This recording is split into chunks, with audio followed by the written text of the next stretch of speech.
계속해서 찬양하며 나아갈 때에 모든 축복 주신 그 주님, 그 주님의 이름을 높여드립시다.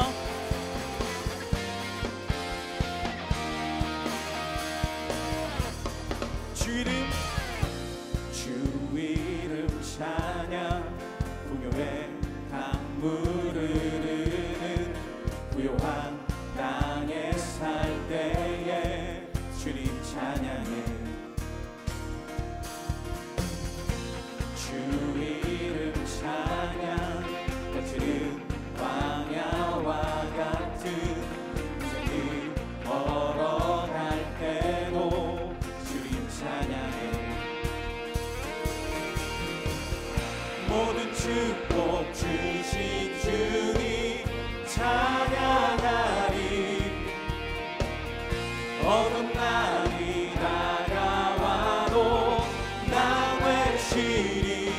주의 이름을 찬양해. 주의 이름을 찬양해. 영화로운 주 이름 찬양. 주 이름 찬양, 주 이름 찬양. 햇살이 만물이 새롭게 될 때 주님을 찬양합니다. 주 이름 찬양, 주 이름 찬양. 가는 길 험할지라도 고통이 따를지라도 주님 찬양해. 모든 축복 주신 주님 찬양하리. 어두운 날이 다가와도 난 외치리. 주의 이름을 찬양해. 주의 이름을 찬양해. 영화로운 한 번 더 주의 이름을 찬양. 주의 이름을 찬양해.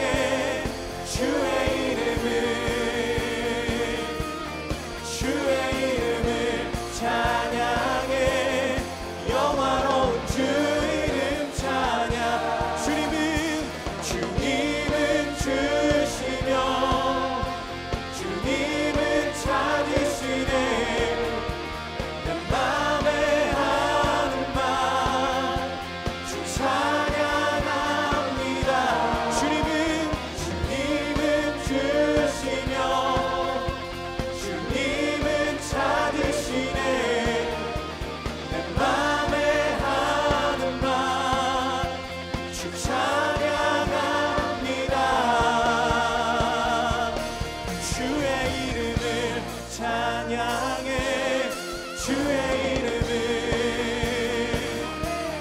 주의 이름을 찬양해. 영화로운 주의 이름을 찬양해. 주의 이름을 찬양해.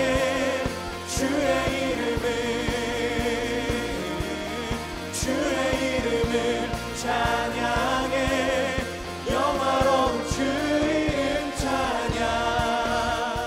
할렐루야 중등부 친구들 환영하고 축복합니다. 여러분이 예배드리고 있는 그 자리가 하나님의 임재와 은혜가 넘치는 자리가 될 줄 믿습니다. 중등부 현장 예배가 계속 드리고 있습니다. 중등부 현장에서 함께 예배할 수 있는 우리 친구들이 됐으면 좋겠고요. 그리고 예배드리고 있는 그 모습을 촬영해서 여기 나와 있는 번호로 보내주시기 바랍니다. 그러면 모든 친구들에게 기프트콘을 선물로 드리도록 하겠습니다. 우리는 지난 2시간을 통해서 야고보서를 쭉 살펴보았습니다.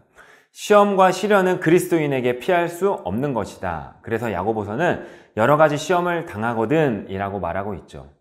시험은 피할 수 없는 거다. 그렇다면 그리스도인은 어떻게 대처해야 할까요? 맞아요. 바로 인내해야 하고 또한 하나님을 신뢰하며 믿으며 경외해야 한다. 이것이 지혜다 라고 이야기를 했습니다.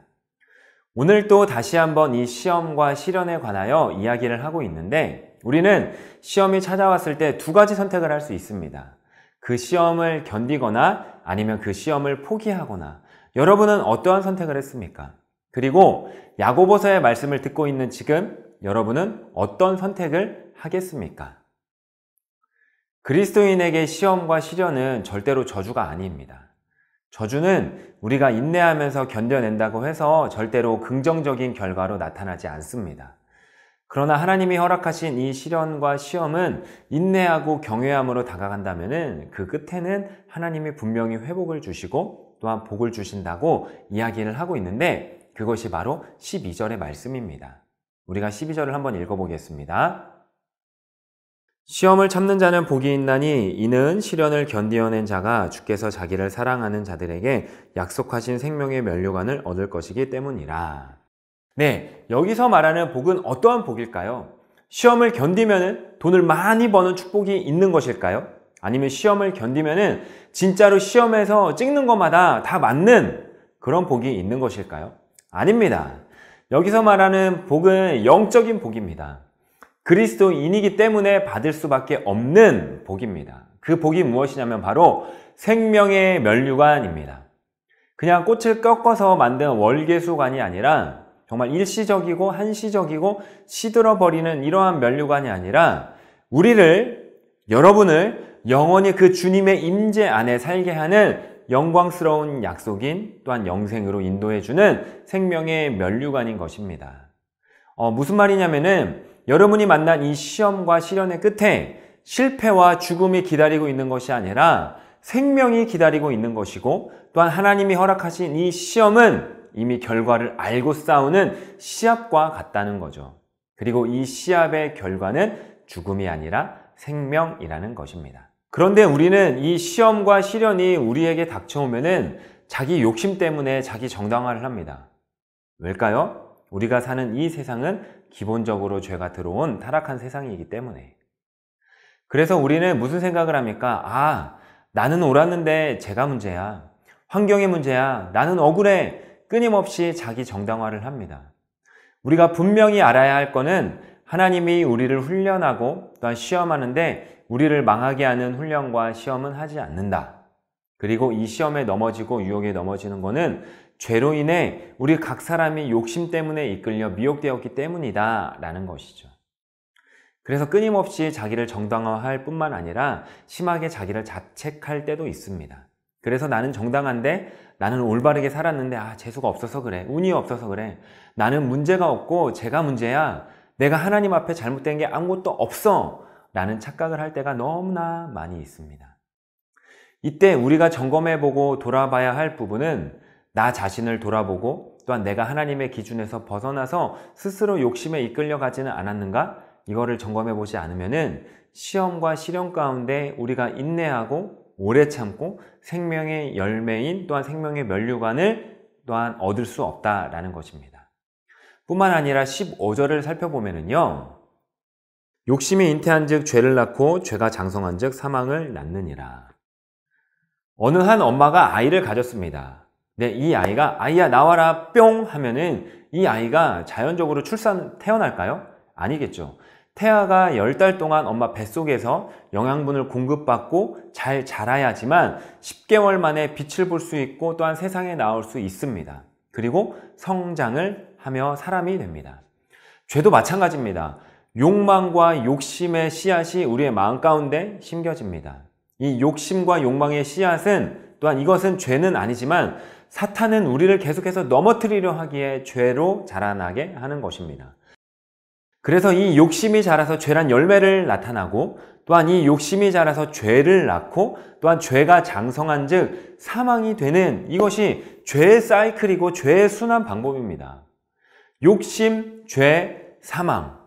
낳고 낳기만 하면 끝, 이게 아니라 성장하고 또한 성장에 이르러 사망에 간다라고 이야기를 하고 있습니다. 욕심, 죄, 사망. 이게 죄악으로 물든 세상에 우리가 우리의 욕심으로 미혹되었을 때 일어나는 현상입니다. 그런데 그리스도인은 이 시험과 시련이 있을 때 하나님을 경외하는 지혜로 대하여 시련, 믿음, 순종, 인내, 생명의 면류관, 이 사이클로 선순환이 일어나야 하는 것입니다. 우리가 하나님의 사랑을 의심하고 또한 그분의 선하심을 신뢰하지 않고 우리의 상황에만 집중할 때 우리의 영혼은 점점 시들어 갑니다. 그 결과 시험을 견뎌낼 힘이 사라져 버리는 것이죠. 그리고 이것은 하나님이 원하시는 것이 아니야.